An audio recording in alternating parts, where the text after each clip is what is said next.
Safe Day harus tetap semangat. Gimana kabarnya anakku? Ya, Pak Guru harapkan semua baik-baik ya. Oke, harus tetap semangat walau kita masih belajar tetap dari rumah. Oke, kita akan melanjutkan pembelajaran kita. Hari ini kita bertemu lagi. Kita hari ini akan membahas mata pelajaran sesuai jadwal, yaitu apa anakku?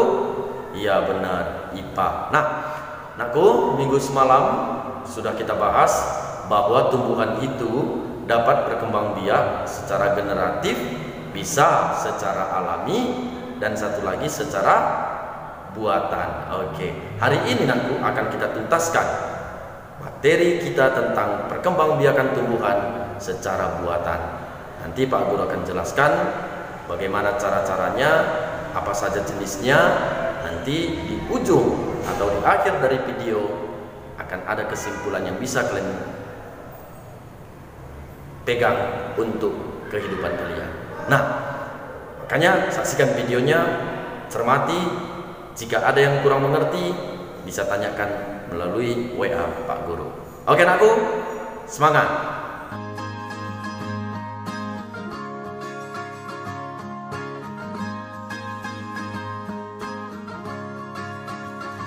Baik anakku, kita mulai saja pembelajaran kita. Pembelajaran kita tadi Pak Guru bilang adalah apa anakku? Iya benar, perkembangbiakan tumbuhan secara vegetatif buatan. Ya, apa itu perkembangbiakan vegetatif buatan? Nah, ini yang akan Pak Guru bahas. Perhatikan penjelasan dari Pak Guru supaya nanti kalian bisa mengerti. Oke, kita mulai saja. Yang pertama, sebetulnya apa sih itu vegetatif buatan? Nah, itu dia. Nah, perkembangbiakan vegetatif buatan itu, nakku, itu adalah merupakan suatu cara perkembangbiakan tumbuhan dengan bantuan manusia. Nah, yang harus kita garis bawahi di sini adalah bantuan manusia. Artinya apa, nakku? Perkembangbiakan tumbuhan itu bisa terjadi karena ada bantuan manusia. Itu namanya vegetatif buatan. Nah, untuk apa dilakukan perkembangbiakan secara vegetatif buatan itu? Tujuannya anakku, supaya kita memperoleh tumbuhan yang lebih bermutu. Atau bisa dibilang mutunya itu nanti melebihi dari perkembangbiakan secara yang lain. Mungkin secara biji, atau mungkin secara umbi, atau mungkin secara umbi batang. Nah, itu dia, kalau dia kita lakukan perkembangbiakannya itu secara vegetatif buatan, itu dia akan kualitasnya itu lebih tinggi. Nah, itu makanya dilakukan oleh manusia. Nah, jenis-jenis vegetatif buatan itu ada 5 anakku. Ada 5. Apa saja itu? Yang pertama cangkok, yang kedua ada stek, yang ketiga ada sambung, yang keempat ada okulasi atau sering disebut tempel, dan yang kelima ada runduk. Nah, dari kelima jenis ini nakku, dari kelima jenis vegetatif buatan ini, masing-masing itu mempunyai kualitas keunggulan sendiri. Artinya cangkok dia punya keunggulan sendiri dan bisa dilakukan pada tumbuhan tertentu. Begitu juga dengan stek. Stek juga mempunyai keunggulan sendiri dan hanya bisa dilakukan ke beberapa tumbuhan tertentu. Dan selain keunggulan masing-masing, kelemahan masing-masing juga pasti ada. Artinya nggak mungkin kan keunggulan semua. Nah, tapi yang utama anakku, bahwasanya tidak semua tumbuhan itu bisa dilakukan perkembangbiakannya itu secara cangkok, atau tidak bisa semua secara stek. Jadi dia tetap tergantung. Yang tumbuhan ini dia cocoknya cangkok, maka dia nggak mungkin kita lakukan pula stek gitu. Ya, kalau cangkok, maka itulah yang dilakukan. Begitu juga misalnya okulasi atau tempel. Tidak semua tumbuhan itu bisa dilakukan perkembangbiakannya itu secara okulasi atau tempel. Nah, inilah yang mau kita bahas hari ini satu persatu. Cangkok itu cocoknya untuk tumbuhan apa, keunggulannya apa, kelemahannya apa. Oke, perhatikan. Nah, kita mulai dari yang pertama, yaitu cangkok. Nah, syarat utama untuk melakukan perkembangbiakan secara cangkok ini, nakku, itu adalah tumbuhan yang mempunyai batang berkayu. Ingat ya, tumbuhan itu harus mempunyai batang dan batangnya itu berkayu. Karena tidak semua tumbuhan itu, nakku, berbatang berkayu.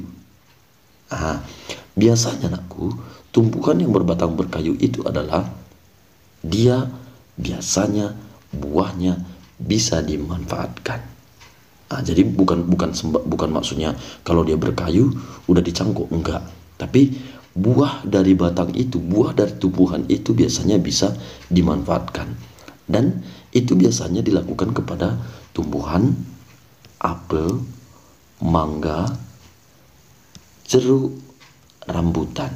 Nah, itu yang biasa dilakukan orang perkembangbiakannya itu secara cangkok. Nah, kelebihannya apa? Kelebihan cangkok ini aku, yang pertama itu berbuah lebih cepat. Nah, misalnya ada durian lah, kita buat di sini tadi nggak ada durian tapi Pak Guru contohkan durian. Ada durian, kita makan buah durian, kemudian ada bijinya kan aku. Nah, kalau bijinya itu kita tanam, mungkin dia bisa tumbuh betul, tapi dia tumbuh itu berbuahnya mungkin bisa memakan waktu sampai 5 tahun atau bahkan 10 tahun baru berbuah. Nah, tapi kalau kita lakukan dengan cangkok naku, dicangkok, maka durian itu tadi bisa berbuah dalam waktu mungkin hanya membutuhkan 3 tahun atau bahkan kurang. Nah, itu maksudnya berbuah lebih cepat. Nah, kemudian apa lagi? Dia akan memiliki sifat yang sama dengan induknya.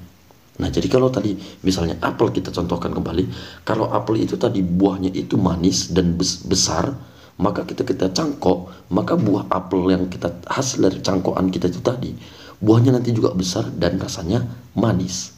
Nah, itu dia. Ada 2 keunggulannya. Nah, tadi Pak Guru bilang, selain kelebihan pasti ada kerugian atau kekurangan. Nah, kekurangannya apa? Nah, akarnya itu nakku, akar dari tumbuhan baru itu nanti dia kurang kuat. Kenapa? Karena dia awalnya itu kita cangkok itu dia tanah yang sebagai wadah tumbuhnya akar itu hanya sedikit, sehingga akarnya itu nanti sulit untuk berkembang dan kuat. Nah, dan satu lagi, umur tumbuhan itu akan pendek. Misalnya kalau kita contohkan tadi durian, kalau durian itu bisa kalau kita terus dia tanpa ditebang gitu nak ya, bisa umurnya itu sampai 50-an tahun. Tapi kalau dia secara cangkok itu mungkin umurnya hanya mungkin ya 15 tahun atau 20 tahun. Jadi umur tumbuhan itu lebih pendek. Nah, di sini ada Pak Guru buat gambarnya. Inilah gambar bagaimana teknik mencangkok itu. Yang pertama kita harus pilih dahan dari tumbuhan yang mau kita cangkok itu. Dahannya itu nakku harus yang bagus. Apa ciri-cirinya bagus? Nanti dia di dahan itu nakku pasti dia di situ ada daunnya kan. Nah, daunnya itu nanti yang subur gitu. Jangan pula nanti kita lakukan cangkok itu pada batang yang daunnya itu sudah kering atau sudah layu atau sudah tua. Itu besar kemungkinan cangkokan kita itu tidak berhasil gitu. Nah, setelah kita pilih batang, cabangnya yang bagus, kemudian kita kupas seperti ini. Kupas seperti ini sampai nanti kita ketemu sama lendirnya. Lendirnya itu kita bersihkan. Kita bersihkan bisa menggunakan kain atau bisa menggunakan tanah langsung. Nah, setelah itu ambil tanah humus ya nakku, ambil tanah humus, baru kita kelilingi di tempat yang sudah kita kupas tadi. Seperti ini dia. Ini ditaruh tanah, digumpalkan, dibentuk, baru setelah itu ditutup. Penutupnya itu nakku, usahakan kain yang bisa meresap air atau kain kasa. Atau bisa juga yang alami itu, tahu kalian sabut dari kelapa itu juga bisa pembungkusnya. Tujuannya apa? Supaya yang pertama udara masuk, yang kedua air juga masuk. Kenapa kita butuh air? Karena tanah ini tadi, tanah itu harus lembab setiap saat. Setiap saat dia harus lembab. Nah, seperti inilah kalau kita bungkus. Nah, ini nakku, setelah beberapa waktu, itu tergantung pada tumbuhannya ya. Setelah beberapa waktu, mungkin membutuhkan waktu 1, 2 atau 2 minggu, nanti di sini di tanah yang kita gumpal-gumpalkan tadi nakku akan keluar akar halus. Nah, setelah keluar akar-akar halus itu, maka bisa dikatakan cangkokan kita berhasil. Maka ini kita potong. Di sini dipotong. Nah, di sini tadi kan ada daunnya, nakku. Ada daunnya kan? Maka ini bisa kita pindahkan ke wadah yang baru. Bisa awalnya dulu di polybag atau pot, jangan langsung ke tanah wadahnya. Tapi kita pindahkan dulu ke polybag atau bisa ke, ya artinya jangan ke tanah lah anakku. Bisa polybag, bisa pot bunga gitu. Kita pindahkan ke situ. Setelah nanti tumbuhan ini mempunyai tunas yang baru, maka bisa kita pindahkan ke wadah yang asli atau ke tanah sekaligus gitu. Nah, itulah caranya. Bisa nanti kita praktekkan. Belum sekarang aku, belum hari ini. Mungkin nanti Pak Guru buat tugasnya untuk memilih salah satunya. Kita akan lakukan apakah itu cangkok, okulasi, nanti kita bebas memilihnya ya. Tapi tekniknya seperti itu tadi. Oke nakku? Oke. Yang kedua kita lanjut. Yang kedua setek. Nah, apa pula syarat utamanya kan gitu. Nah, syarat utamanya itu nakku, tumbuhan yang mau kita setek itu harus masih memiliki mata tunas. Apa itu mata tunas? Nah, ini nakku, ini mata tunas nih. Mata tunas, di mata tunas itulah nanti akan tumbuh cabang atau ranting, bahkan daunnya gitu. Disitulah dia tumbuhnya. Nah, jadi kita harus mempunyai masih dia harus mempunyai mata tunas. Kenapa? Kalau nggak ada mata tunasnya ya nggak bisa lagi disetek gitu. Nah, bagian apanya yang mau kita setek? Itu bagian batangnya nakku. Ya, bagian batang dari tumbuhan itu. Dan dia juga harus ada daunnya ya. Kenapa kita harus memilih yang harus ada daunnya? Karena kalau nanti hanya batang yang kita ambil hanya batang, bisa saja batang itu sudah kering, artinya batang itu sudah mati, tidak memungkinkan lagi bisa menjadi tumbuhan baru. Jadi usahakan batangnya itu masih ada daunnya. Oke. Nah, tumbuhan yang biasa dilakukan perkembangbiakannya itu secara setek aku, itu biasanya bunga mawar. Dan yang paling umum kita lihat itu adalah singkong. Nah, apa kelebihannya? Kelebihannya sama mirip kayak tadi, cepat berbuah. Atau kalau bunga cepat berbunga, cepat berkembang gitu aku, ya. Kemudian apa? Memiliki sifat yang sama dengan induknya.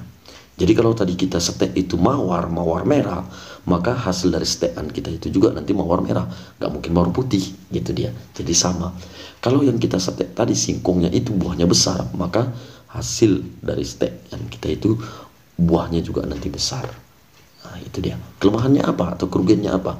Rumit melakukannya untuk memilih batang yang tepat. Nah, itu tadi Pak Guru bilang, bisa aja yang kita ambil itu nanti dia udah kering, bukan batang yang terpilih gitu, bukan yang bagus untuk dijadikan stek, sehingga nggak bakalan tumbuh akar. Nah, yang kedua apa? Lebih mahal biayanya dibanding melakukan bijinya saja. Kenapa? Ya misalnya kalau kita makan buahan stek, kan bisa langsung buahnya itu kita tanam gitu. Tapi kalau setek dia lebih mahal dan lebih rumit. Akarnya juga kurang kuat. Nah, itu dia. Dan caranya kayak mana? Nah, ini misalnya ini contohnya adalah pohon singkong, ubi kayu. Nah, itu kita potong batangnya itu tadi. Setelah kita potong, ya tancapkan ke tanah. Setelah nanti beberapa hari atau mungkin 1 minggu atau 10 hari, dia nanti akan tumbuh akarnya seperti ini. Maka sudah menjadi tumbuhan yang baru. Bisa kita lanjut. Baik aku, yang ketiga itu apa? Nah, yang ketiga itu adalah apa tadi? Iya benar, sambung. Nah, apa syaratnya supaya tumbuhan itu bisa disambung? Nah, syarat utamanya anakku, kita harus mempunyai 2 tumbuhan yang sejenis. Tetapi ada perbedaan dari kedua tumbuhan itu. Nah, bedanya apa? Biasanya itu mengenai rasa, mengenai besar atau kecil buahnya, atau mengenai kekuatan dari akar tumbuhan itu. Contohnya kita buat mangga. Di sini ada sebuah pohon mangga yang buahnya besar tapi rasanya tidak manis. Dan di sini ada satu lagi pohon mangga yang buahnya manis tapi kecil-kecil. Nah, ketika kita gabungkan, maka kita akan mendapatkan mangga yang buahnya besar dan rasanya manis, unggul namanya. Begitu juga bisa kita lakukan pada rambutan. Di sini rambutannya tidak manis, di sini rambutannya manis. Kita gabung, maka hasilnya nanti adalah rambutan yang manis dan berbuah besar. Atau di sini ada pohon durian yang akarnya kuat, di sana pohon durian akarnya lemah tapi buahnya besar atau banyak, bisa kita gabung. Atau jeruk, di sini akarnya kuat, di sana jeruk yang akarnya lemah tapi buahnya manis, bisa kita gabung, nanti hasilnya jeruk yang akar kuat, buah manis. Gitu dia. Nah, kelebihannya apa? Sama kayak tadi contoh-contoh yang tadi kita buat, itu nanti dia cepat berbuah. Yang kedua, memiliki sifat yang unggul. Nah, unggul dia jadinya. Kenapa? Karena dia induknya tadi manis, maka buah yang sekarang ini juga manis. Selain manis, dia nanti akarnya sudah kuat. Nah, itu dia. Nah, kemudian apa kerugiannya? Kerugiannya itu kita sulit kadang menentukan, mencari batang untuk penyambung yang pas, yang tepat, sehingga sulit atau sering dikatakan agak rumit melakukan sambung ini. Dan karena rumit itulah maka biayanya mahal biayanya, karena dia membutuhkan keahlian.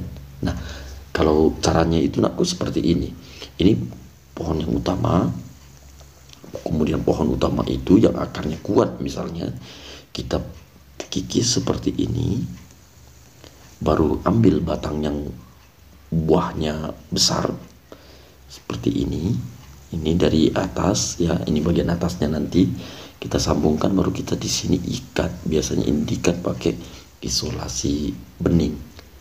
Nah, seperti itu caranya. Oke, kita lanjut. Yang keempat apa? Yang keempat itu adalah okulasi, atau sering juga disebut namanya tempel. Nah, tujuan utamanya supaya kita mendapatkan sama juga kayak tadi, memiliki sifat yang unggul dari dua atau beberapa jenis tumbuhan yang sama. Biasanya itu dilakukan pada apa? Bisa dilakukan pada mangga, rambutan, nangka, bunga juga bisa misalnya bunga bougainville. Mungkin bisa kalian lihat di sekolah kita kan ada bunga bougainville kita yang satu pohon itu warnanya berbeda-beda, ada warna merahnya, ada warna putihnya, ada ungunya. Itu dilakukan dengan okulasi atau sering disebut tempel. Nah, keunggulannya apa ini? Keunggulannya itu tanamannya itu lebih unggul. Kenapa lebih unggul? Karena suka kita. Kalau mau kita buat di sini dia sebelah sini bunganya bunga merah, sebelah sana putih, biru, suka kita unggul. Kalau kita buat tadi di mangga, ya itu tadi buahnya itu nanti manis, besar gitu. Nah, proses pembuatannya lebih cepat. Kenapa? Karena ya mudah melakukannya lah gitu. Bahkan Pak Guru juga pernah melakukannya memang terhadap bunga bougainville. Nanti dia tumbuhnya itu seragam, serentak. Kenapa? Karena dia artinya dia kalau tumbuh berhasil kita lakukan itu, dia nanti sama dengan induknya tumbuhnya gitu. Jadi dia nggak ada bedanya. Pertumbuhan tanamannya seragam, itu maksudnya ya. Kerugiannya apa? Ya itu tadi juga memang membutuhkan ahli. Kemarin pun Pak Guru belajar bersama teman gitu dan berhasil memang. Nah, ini contohnya. Nah, misalnya ini pohon utama atau tumbuhan utama. Di situ tadi kan udah Pak Guru bilang ada matanya kan aku. Nah, di matanya itu, mata tumbuhan utama itu kita buang, kita kopek. Ambil mata juga, mata dari tumbuhan yang baru, tempelkan ke sini. Baru ini kita ikat. Nah, sehingga misalnya ini tadi batang yang utama itu tadi bunganya bunga warna merah, yang kita ambil ini warna ungu, maka nanti di sini bunganya menjadi ungu. Atau contoh lain, mangga, batang mangga ini misalnya nanti di buahnya besar, kita biarkan aja buahnya yang besar, nggak apa-apa. Kita ambil yang manis, maka nanti di sini buahnya manis. Sehingga bisa dikatakan ada pilihan, mau yang buah besar ini, cabang yang ini, kalau buah yang manis tapi kecil, cabang yang ini, gitu dia. Oke. Nah, yang terakhir apa Pak Guru? Yang terakhir runduk. Kayak mana runduk ini? Nah, ini Pak Guru nanti jelaskan di gambarnya kembali ya. Syarat utamanya itu nakku, dia mempunyai batang yang mudah dibengkokkan. Kenapa dibengkokkan? Karena kita nanti membengkokkannya ke tanah. Jadi kalau batangnya nggak mudah dibengkokkan, ya nggak bisa nakku, patah kan. Nah itu. Nah itu biasanya dilakukan pada apa? Ini pada arbi, stroberi, apel, bahkan sekarang kopi. Nah, orang tua Pak Guru, bapak Pak Guru di kampung sudah melakukan runduk ini untuk terhadap kopinya dan berhasil nakku. Ya, dan berhasil juga. Tapi tetap membutuhkan keahlian memang dan kesabaran di situ. Itu keunggulannya apa Pak Guru runduk ini? Ya sama juga kayak tadi nakku ya. Sifat tanamannya itu sama dengan induknya. Kalau misalnya kita buat tadi arbi atau stroberi yang buahnya besar dan manis, kalau kita rundukkan maka tumbuhan yang baru itu, stroberi yang baru itu juga nanti adalah berbuah besar dan manis. Kopi juga kayak gitu. Kalau tadi kopinya itu yang buahnya besar dan banyak, kita rundukkan maka nanti kopi itu akan besar juga buahnya dan banyak. Nah, dan yang lain lagi itu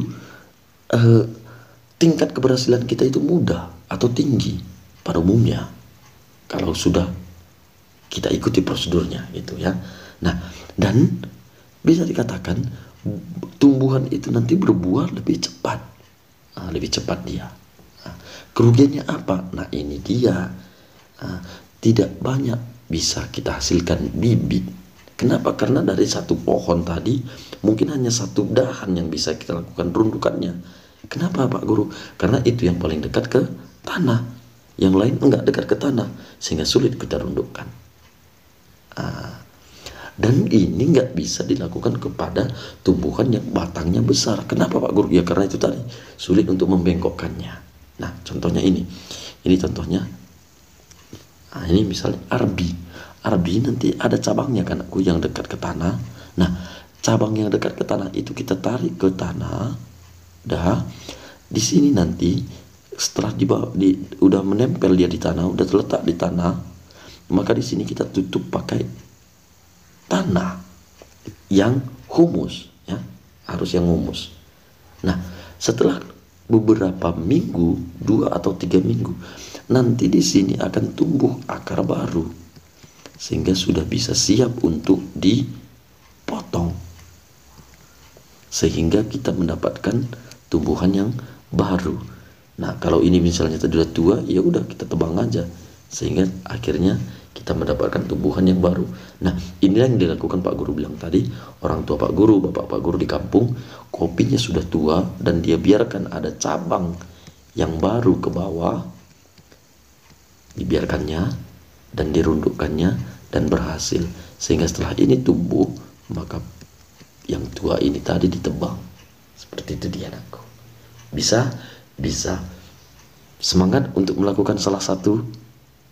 Semangat, oke bagus. Nanti Pak Guru ajari lagi, Pak Guru kasih lagi teknik-teknik caranya. Kita akan lakukan salah satu dari perkembangbiakan vegetatif buatan ini. Mudah-mudahan kita berhasil. Nanti kita lakukan. Oke anakku, tetap semangat. Sekianlah pembelajaran kita. Sebentar lagi Pak Guru akan beri tugasmu. Oke. Salam sehat. Terima kasih. Tetap semangat.